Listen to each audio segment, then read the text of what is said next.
As always, that was our theme song done by the incomparable, the one and only Colin Gall. I am Steve Shoney. I'm the city manager for the city of Upper Arlington. I'm here with my co-host, Darren Schulman, city attorney. And we are very privileged today to have someone who has been a fixture in the Upper Arlington community for, I won't say how long, because I don't know exactly how long, but a pretty darn long time. Mark Ricketts, the CEO, did I get that title right, of National Church Residences, and someone who grew up in the community, has been a part of the community for a long time, currently a member of the Upper Arlington Community Foundation as well. So, Mark, welcome. Thank you. Looking forward to sharing some time with you. Good. So now, as we discussed briefly, we start, you've listened to one or two podcasts. Or we'll just say all of them. I mean, yeah, exactly. No one will fact check us. I'll become a regular now. And we asked you some of our intro questions, and you said one of the things that you love in terms of your musical genres is kind of the piano rock, Elton John, Billy Joel kind of themes. So we're going to give you 3 Billy Joel songs. And by the way, we put a lot of work into this. This one was like... We did put a fair This amount is of more work into prep this. than we've done probably for any of them. Because we actually kind of got into it. We're like, holy cow. Billy Joel has a lot more songs than you think about until you really start looking at them. Yeah. And they're all really good. And then now I notice them. So I was listening not to the radio all this of them. weekend, and they're all all over the place. Yeah, not all of them. What We would didn't start the fires. Not We Didn't Start the Fire is the best Billy Joel song. Are you going to test me on whether I can recognize the name? No, I'm No. not gonna. You just got to choose. We did think about having real or fake and coming up with some fake Billy Joel song titles, but we just got too lazy over the weekend. What we're going to ask you to do is rank them. So if it was a sports team, which one would you start? Which one would you bench? Which one would you cut? Okay. So I guess in music we usually say one you have to listen to all the time, one you can listen to one time, and one is out of your collection forever and you can never listen to it. Okay. So, and there were so many good ones that we had to pick one. We also kind of determined this in part based on whether it had a cover version of it or not. So if somebody had covered it. So we're going to go with Only the Good Die Young. The best cover we could find, and this was really, really weak, was Glee. They did it on the show Glee. Yeah, I was kind of against that. Hedge we just- had the cover theme, so we had to go Brian with it. Hedge just groaned. Producer Brian, not happy. New York State of Mind, covered by Rolf the Dog from the Muppets, which actually was a pretty good version. Or Just the Way You Are, which was covered by Barry White. Okay, give me the 3 again. All right. I'm so ranking them, right? Yeah, Yep. which one you got to listen Start, to all the time, which one's bench, gone, and which cut. one you listen to once. Only the Good Die Young, New York State of Mind, Just the Way You Are. New York State of Mind would be number 1. Okay, so we're starting that. Yeah. Only the Good Die Young would be second, and the third one I don't even recognize. So I don't know the theme song from Glee, whatever you call it. Only the Good Die Young was done by Glee, so that Oh. was your bench. It was Just the Way You Are. Do you want to try and sing it? Yeah, give me a With little. Barry White or the I don't recognize that. So which third one got cut? Just the Way You Are, because he didn't recognize it. Oh, Just the Way You Are got cut. Yeah. Yeah. I love you just the way you are. Oh yeah. See, it's, yeah. I just didn't recognize. You had to give me a little tune. Good job. I did not do it justice. That was the first time. That was pretty good. Yeah. But the great thing about these Billy Joel songs is I was like, Steve, I don't really know that many. And then when we You started know them looking all. through them, there was a lot more. They're like, oh, yeah, okay, I kind of get the hook. So Yeah.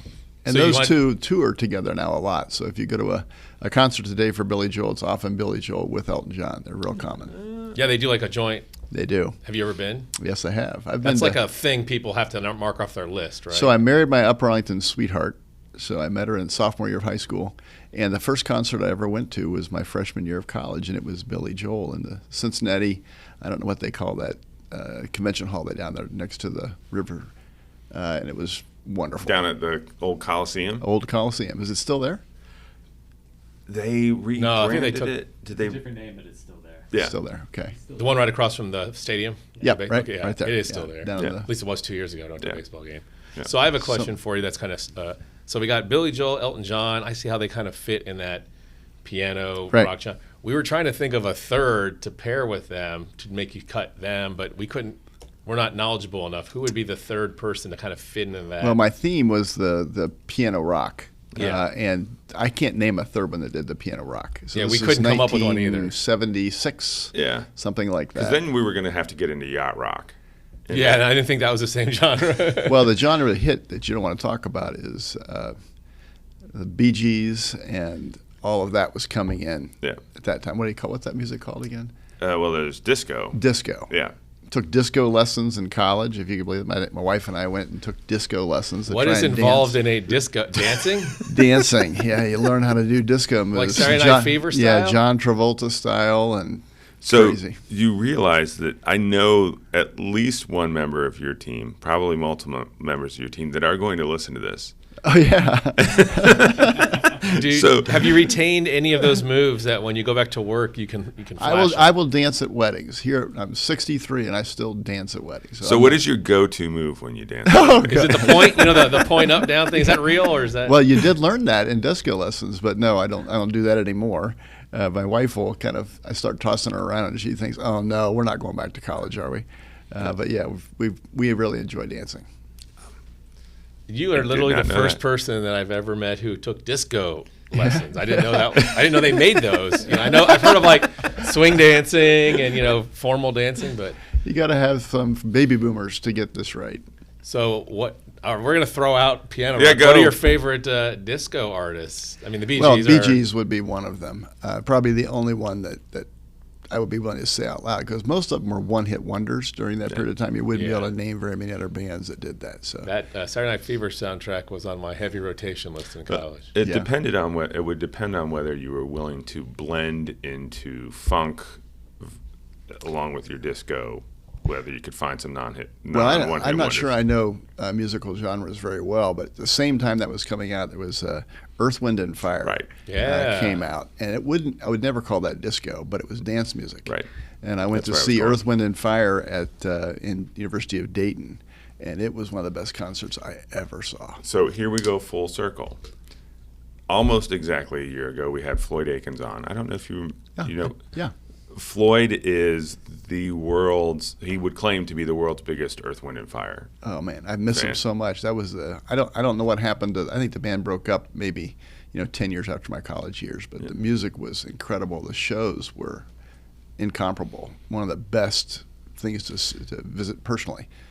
The guys would come onto the stage out of the ceiling. So now, what did Mark Ricketts wear to an Earth, Wind, and Fire concert? Ooh. That's what I want to know. I can't recall. I remember it was a big deal. One of the rare concerts you went to where they actually had photographers in the lobby, and when you came in, you stood with your date. Like prom or something? Yeah, it's like going to the Columbus Zoo. You walk in, somebody grabs you, takes you a picture, and then sells it to you later. Yeah. But I'd never seen that before, and a lot of people came to those concerts decked out, tuxedos, and just incredible. So much fun. So you did not have on like the perfect leisure suit or bell bottoms or something. I like did that? own leisure suit, which is just gross to think about that. But I played basketball at Arlington, and you had to have we wore suits to our away games, and I wore a leisure suit to away games. Is that gross? It was brown. I can remember it had collars that were they would extend out to almost your shoulders. But it was the look. And when I went to college, I went to Miami, and that was not a thing. It was so preppy, and I didn't own a single thing preppy. And it was like, oh my gosh, I don't look like any of my classmates. And I had to adjust my clothing eventually, and I probably lost all that stuff. So what was your game as a basketball player? I played point guard, and I was kind of big, so I was 6'2" as point guard. And I wouldn't say I was ever a world beater, so there's no chance I was going to play in college. When I was a junior, I thought I might, because I got to play a lot as a junior at Arlington. But at my senior year, I realized I wasn't a good shooter. And ultimately, the guys that play in college can shoot the ball. So I was a distributor. I had a decent team, a lot of great players. Some guys, many of them still live here in town. Yeah. Great guys. Really enjoyable experience, but it was I was not a world beater. So we were a decent team. I would guess we were, probably lost 6 or 8 games. But Oh, that's good. Yeah, pretty good team. Yeah. So Steve's been coming to our weekly basketball game, and I am shocked at how much better he is than I am. So I'm not afraid to admit that on the podcast. Well, I don't play much. I just spend a lot of time in gyms because both my boys are players. So I just watch a whole heck of a lot of basketball, and it's my first love. I grew up playing, realized I wasn't nearly as good enough as everybody else around me in my high school, so I ended up running cross country, but it always has been my first love. So. When I grew up, Jones Hastings was the thing. Oh, it still is. It still is the thing, and Hastings was so much better than us. In fact, my graduating class, there was only 2 players on the team from Jones, and there was 14 from Hastings. They were just a lot better. And I think we won 1 game my 9th grade year, and we came closest in beating Hastings, which was exciting. But really loved that rivalry. It was a lot of fun. So they just played the game Saturday. We're recording this on the 23rd. They just played the game on Saturday. Jones won by 3. I actually have up behind me. I can see a picture up there. That's the Jones-Hastings game from my oldest. The bottom. Looks like they're playing it in the old gym. In the old gym. And you can see how many people are in that gym. Are we talking like middle school? Yeah. Is that the Hastings gym or the Jones gym? No, that's the high school gym. That's the high school gym. They played at the high. They played at the high school game. We did not do that back then. We played it on individual courts. Yeah. So 7th grade they still play on individual courts, and then the 8th grade game they play at the high school. It's great. It's a fantastic. There's 4 or 5 players in that team that are still friends today, but one of them is Jim Capros. He was probably the best player on the team. There was. We were tall. We had 3 people that were over 6'6", 6'7". Oh wow! Which is unusual. Yeah. It was a very tall team. Jeff Gibbs would have played on that team, and Jeff's a dentist here in town, but passed really early in his life. I think it was cancer. It was one of those challenging things to lose a classmate. So I've lost one, but a great group of guys. Yeah, that's awesome. Did anybody? You said you realized you weren't going to go to the next level. Did anyone from your team play in college? Play in college. Wow. No, Pat Flaherty may have. I'm trying to remember if he did, but I don't recall any of them going to play in college. Pat, if you're listening, we need to know. Yeah. Email us at hatemail or fan mail. Yeah. Darren, he's not listening. One of our standard jokes is that we have probably about 10 listeners, one of which is your dad, and the other one's my wife. So you said you went to Miami. I did, along with about half of my graduating class. Yeah. It was a real common place to go. Yep. How did you end up? So you're now, as I said earlier, you're the CEO of National Church Residences. Mm-hmm. Part of the reason I wanted to get you on relatively early is because your tenure there is coming to an end. It is. But how did you give us kind of how did you end up in, well, first of all, what is National Church? And it's not the old National Cash Register. Yeah, every time you say NCR, I'm from like Oxford and Dayton. It's like NCR is. Yeah. You can't say that. Yeah, you notice I've gotten it. I've been very careful. Drives me. Yeah, National Church Residence, much better. We had a grand opening of a campus over on Livingston Avenue, and we invited corporate citizens, and everybody came. And somebody made the comment, I didn't know NCR was involved in affordable housing. And I said, what do you mean? He said, well, National Cash Register. I said, well, they're not involved in affordable housing, but National Church Residences is involved. And we realized using a branding organization that we had a great name, but we weren't using it. NCR meant absolutely nothing, at least in the mission world. And so we went to a kick about 10 or 12 years ago to quit saying the acronym. And I think National Church Residences is very difficult to say, but it's so unusual that it actually improves the brand. Mm-hmm. And people are more than likely to buy from National Church Residences, but they have no affiliation, no affinity to NCR. So we changed that. And I came to the organization 23 years ago after serving on the board for 6 years. I was a board member, which is just a volunteer position. You don't get paid. But I really had no conscious thought about joining them. But my career was in real estate, so I had spent most of my years working for real estate developers, 11 years with the Schottenstein family as their CFO. And when my board duty was up, the then president approached me about a year later and said, there's a new product or a new way of doing affordable housing called the low-income housing tax credit. Mm-hmm. And it involves it's much closer to being a market rate type of management or development philosophy than the old Section 8 world, which is the way affordable housing was originally done. So we have to be really good business people. We're not going to be given handout by the government. We have to earn it. We have to keep the buildings full. We have to hit appropriate cost factors. And we're thinking your business skills would be really great for the organization.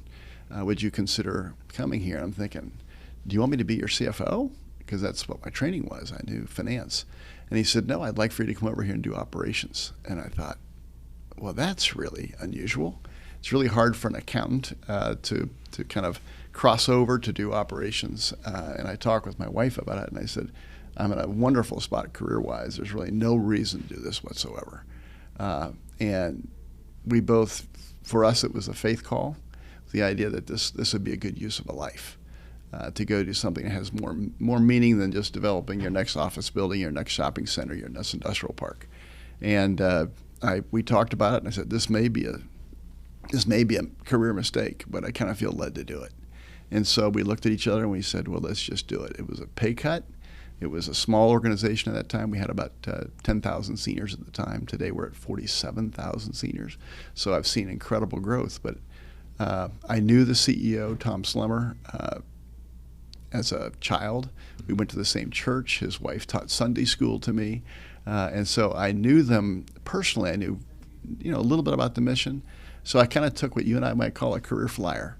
And it turned out to be the absolute right thing to do. But at the time, it felt courageous to me. Today, now it looks like it was a move made in heaven. But who would have seen that coming? And so I joined them, and 23 years later, just progressed through the ranks and ultimately got the opportunity to serve as CEO. So you worked in private development, and now, for those who don't know, National Church Residences, let me see if I can get this right. Good luck.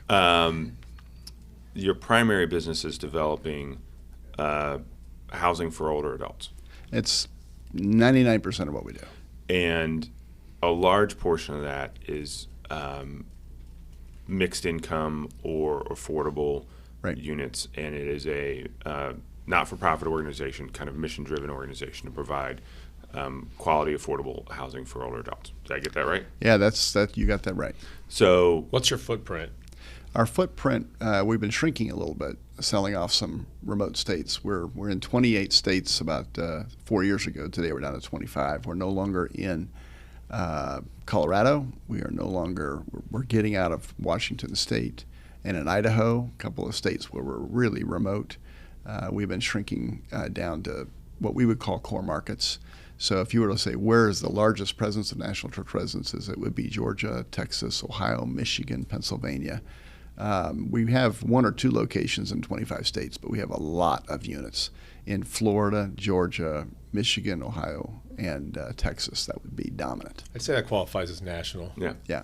Your name is accurate. Yeah. Most people in the affordable industry would recognize us. We're the largest by a lot over serving not-for-profits and for-profits in the affordable arena. We would be the largest in the country. When you introduce market rate housing, or what is typically called senior living, we're not a big player. We have 18 campuses where we would actually serve seniors who are not in the affordable ranks, but that's largely in Ohio and in Florida. But it's a growing part of our mission because we recognize that we can't build enough affordable housing to meet the need. We're building it as fast as we can, as much as we can. We're using every available resource for that. And the board said, is there another group we should serve? And we would call that more middle market, the folks that make too much money to be able to qualify for affordable housing, but have a tremendous need for congregate living with seniors. And we have been building those campuses rather quickly, at least 1 a year for the last 6 years. And they require no subsidy. We get no benefit from anybody. It's just normal real estate finance. But we target an audience that is modest. And modest is, someplace making between $50,000 and $100,000 a year. That's now modest. It sure sounds like a lot of money to me. Yeah, 150 sounds pretty good. It does sound good, but there is, it's a very unmet need. Almost everybody wants to serve the wealthy senior, the one that has the resources to pay, but can you take on their senior who perhaps can't afford or doesn't want to move into one of those luxury senior campuses? Can we build something that's near luxury? We have 3 or 4 campuses that are pure luxury, just knock your socks off. What a wonderful place to live. And we're one of real those proud. being here. It's the biggest one we have, First Community Village. It's absolutely jaw-dropping in beauty and setting. But the mission finds its power by serving the harder-to-serve senior. And so as we grow, that will be it. How do you mentioned before they brought you on because this is a new business model. How do you, I know you're not trying to make lots of money, but how do you what's the business case? We're trying not to lose money. Yeah, so how do you do that and make it affordable, I guess is a long way of asking a short Well, I question. can tell you that it's a lot of trial and error. We just built a campus in Westerville called Inniswood, and it's very close to being luxury, but the goal there was to try and make it modest. And we have been trying to literally scale down what we offer. It's really about FTEs. So if you're trying to build a campus that's affordable to folks, you can't have 230 employees, and that's what we have at First Community Village. So the modest one becomes really a little bit less service. We might have one person that's worried about life enrichment of a senior. At First Community Village, we might have 8 or 9 that are involved in that. So you scale it back, you offer a little bit less. You build for the resident, the actual space that they live in is as nice, but the common spaces get smaller. And it's all about trying to get the price point down, get it down, so that anybody that's in retirement age can say that's within my economic means to go there. And it's an important mission. My parents would have fit that. My dad was a high school principal. My mom was a nurse at First Community Village. Isn't that amazing? Yeah, that's just a shocker. Both of my parents finished their life at First Community Village, so it's a big part of my family. I have an affinity for that campus because of its location in UA and because of my mom's career. But we're thinking about people that have that kind of retirement, so retired school teachers, postal workers, city employees, so when you're ready to come in, because most of the luxury senior campuses involve an entry fee, and it's a substantial amount of money. And all of our mid-market senior product, there's no entry fee. It's pure rental. So you could come in, stay a year, and leave, and you've not left any money on the table. But the real high-end luxury campuses, most of them have entry fees. Yeah. So, you're not quite at the exit point, but I'll go ahead and ask one of those questions anyway about kind of when somebody's wrapping up their time somewhere. Looking back 20 some odd years. 23. Thing you're most proud of? I'd probably point to the culture first and foremost. I came into an organization that had a fantastic culture, and that is that people want to come serve. We call that servant leadership, and I believe that's still the strength of the organization. I'm proud that's been maintained. It's not something I would take credit for. I just would say that it's a fun place to work. You're around people with high commitment level, high servant personalities. But in the last 7 or 8 years, we've realized that we're building as fast as we can. We open a campus up every month someplace in the United States. We are just doing as much as we can using all the available capital we can find. But we're not going to be able to serve the seniors. There's just too many of them. We're going to go from, I think, 45 million to 94 million seniors by the year 2030. And it's clear to me that we can't build them all in an apartment. We can't do it. So we introduced home and community-based services where you can serve people wherever they live, wherever they call home. And that mission is taking off. In fact, that will be a big part of our growth between now and 2030. We're hoping to get to 100,000 seniors by 2030, and we're at 47,000 a day. Are we going to build them all a place to live? Not likely. But we can serve them wherever they call home, whether that's Arlington, Worthington, any place in Central Ohio. We can serve them there and increase their quality of life, support their families, but not be their landlord.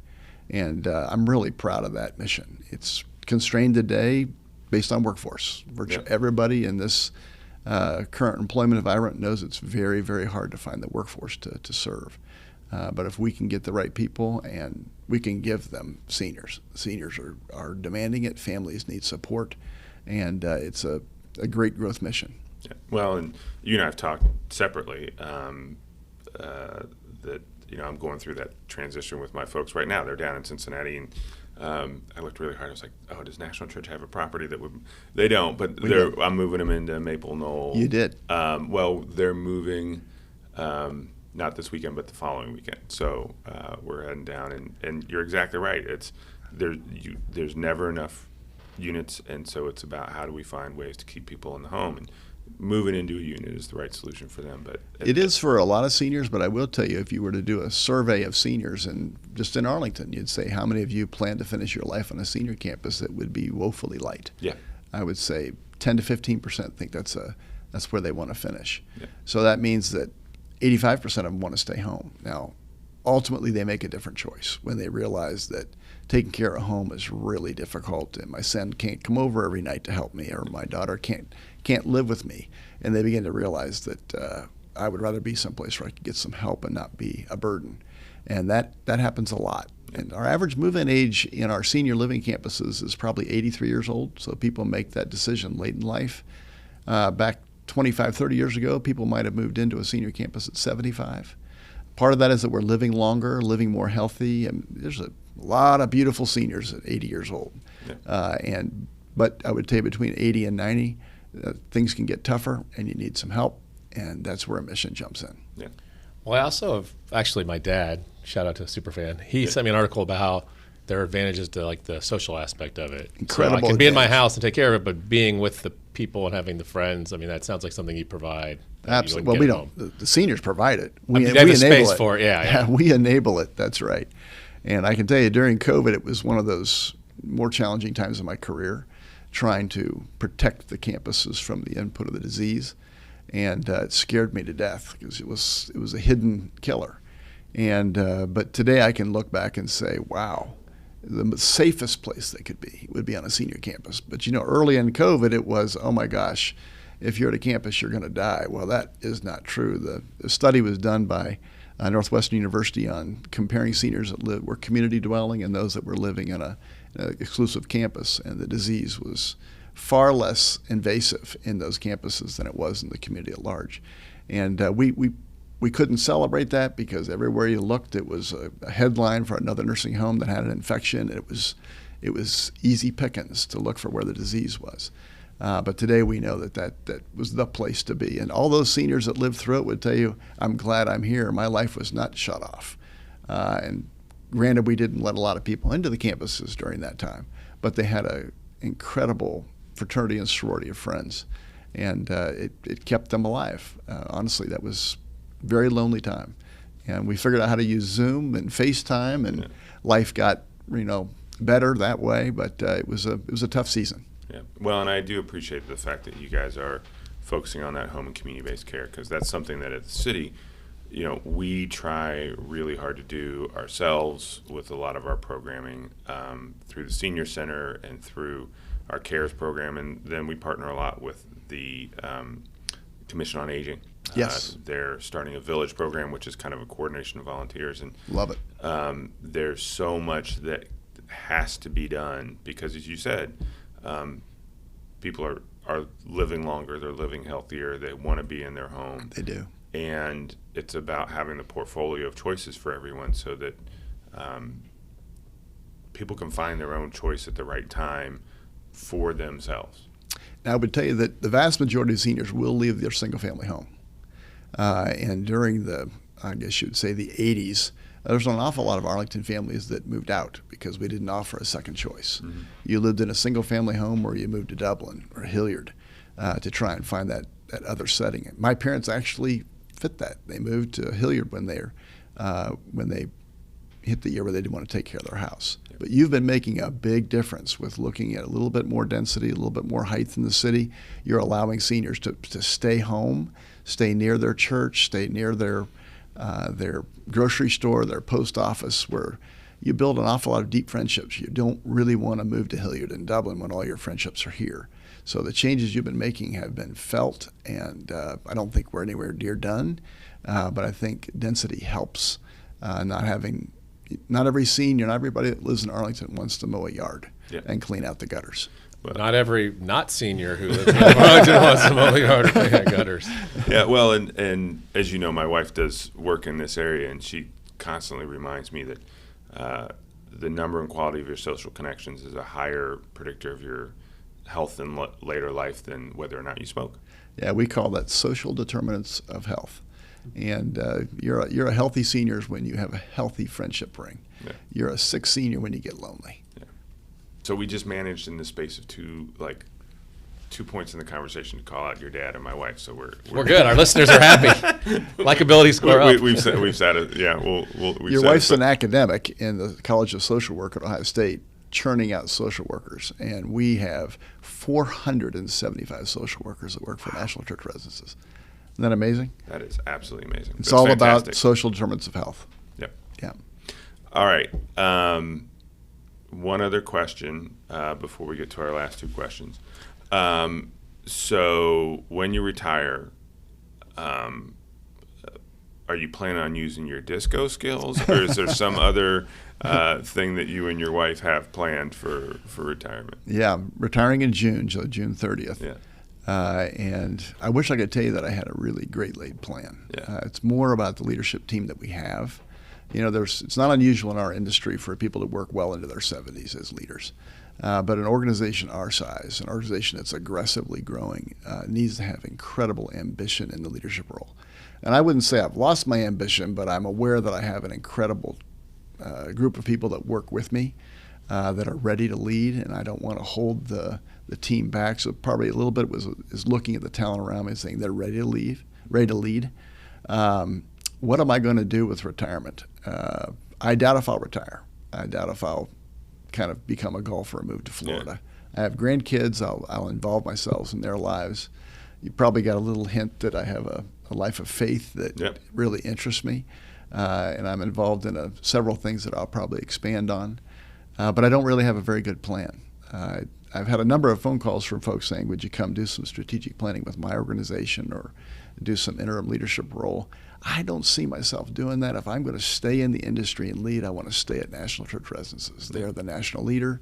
I'm really proud of them, incredible reputation. Why would I give up a role and then go do it again at a lesser setting? So I don't see that. I'm going to stay on for a year as a consultant and work with the new CEO. They're out recruiting that position today, but I don't have a great plan, so I'm available. Doubt if I'll be working for a paycheck. I don't see that. Well, I've seen you on the board of the Upper Arlington Community Foundation, and I've seen the way that you approach board work, and I have no doubt that you're going to stay involved. You are, when I watch you on that board, you're so curious. I am curious. It's never stopping. I don't know if I'll ever be able to settle down. My personality is kind of to be kind of high energy, really enthusiastic. That's been true from my high school basketball days to today. I see something fun. I say, let's go do it. That looks like fun. And that can be infectious for people. And it is just me. It's the way God made me. Yeah. So, final two questions we ask everybody. Yeah. What do you love about UA, and what would you change? Well, I moved here when I was probably 2 years old. I think maybe I was 3, but I spent my entire education in Tremont, Jones, and then the high school. And I formed lifelong friends. They're still my best friends. And it was enabled through the sporting system at Upper Arlington. Really great. All the Northern Park sports, just you form lifelong friends, and you know them so well because you know them through every stage of life. And so trust builds.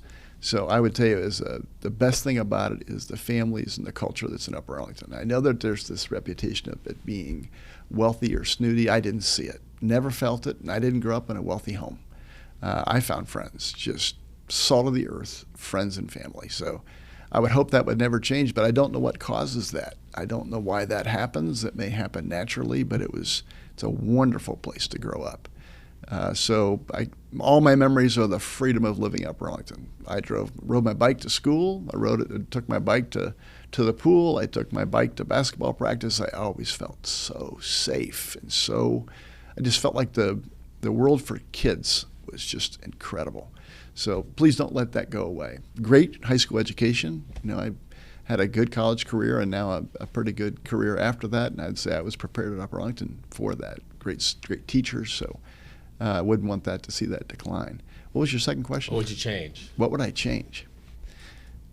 Well, I'm a real estate developer at heart, and so I would tell you that the density needs to change. I think single-family homes are a beautiful thing, and that is what King Thompson had in mind when he developed Upper Arlington, was the single-family home. But the purchasing of homes is no longer just about single-family homes. And single-family homes with large landscape plots and all that are a beautiful thing. But I would hope that they would be looking for ways to take care of the folks that are 65 and over that no longer want to own a single-family home. You can see it all around Columbus today where density is growing, and I think it's a beautiful thing. It'll feel much more European and a little bit less like suburbanites. But I would tell you that that's a need. It is difficult because people, change is hard. And what you're doing at Kingsdale, what you did at Lane Avenue, and I think what you can do other corridors can be expanded. And I think that really adds to the quality of life. It changes the way it looks, but it doesn't change the way it lives. It improves the way it lives. So I think your support for retail in those spaces has added a lot to that. I have an employee who lives on Westmont, which backs up to the improvements that have happened along Lane Avenue. I also grew up on Mount Holyoke, right behind what is now a hotel, and I look down that hall and I think, is that a bad thing? I've got a 5-story building at the end of my street. Well, and that young man that lives on Westmont, he says, I'm thrilled to have that kind of development at the end of my street. I said, but isn't it weird to have a commercial sector butting up against your residential? He said, no, I like it. I can walk to go eat. I can ride my bike. I don't have to drive to Grandview or to some place in Columbus to go enjoy a retail or a great restaurant. It's come to me. Hotels have come to me. I'm in favor, and I think that's probably the future. So I would love to see that continue. I was adding up the number of restaurants on Lane Avenue the other day. I think we've got 11 restaurants between North Star and Northwest Boulevard. You know where I went to go get something to eat on Lane Avenue? Culture's Drugstore. I mean, there was a little counter there. You could go get a hamburger and a milkshake. That was it. Yeah. If you went out to eat, you went to a restaurant called the High Lie, which was on Olentangy River Road. That was about the only nice restaurant. Grandview was not a thing back then. It was nicest thing about Grandview was the Grandview Library. There just wasn't much happening. So I look at that and I think, wow, what an explosive. It didn't, for me, the concept of being able to just walk down the street to go out to eat is just fun, just really fun.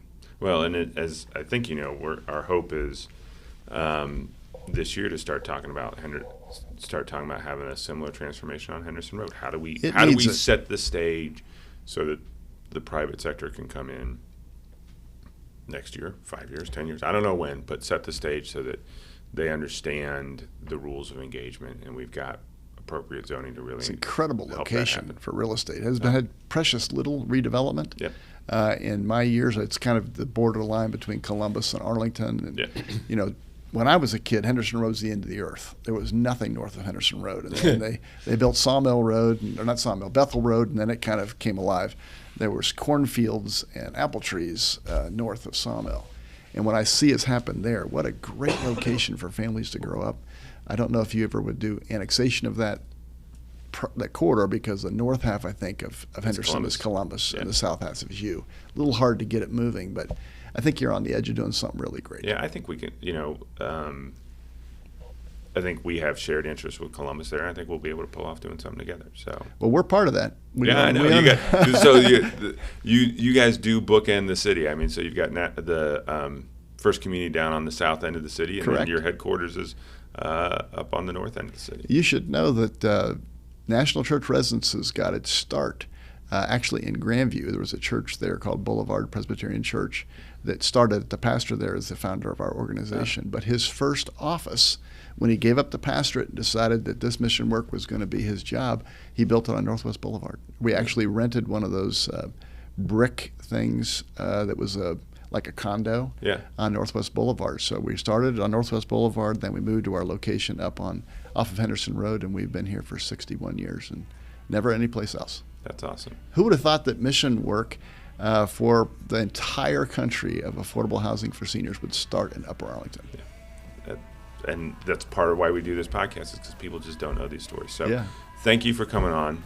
Thank you for all the service that you do for Arlington and for everywhere. And thanks for being a friend of the city and being a friend. You bet. Loved it. All right. Thanks, Mark.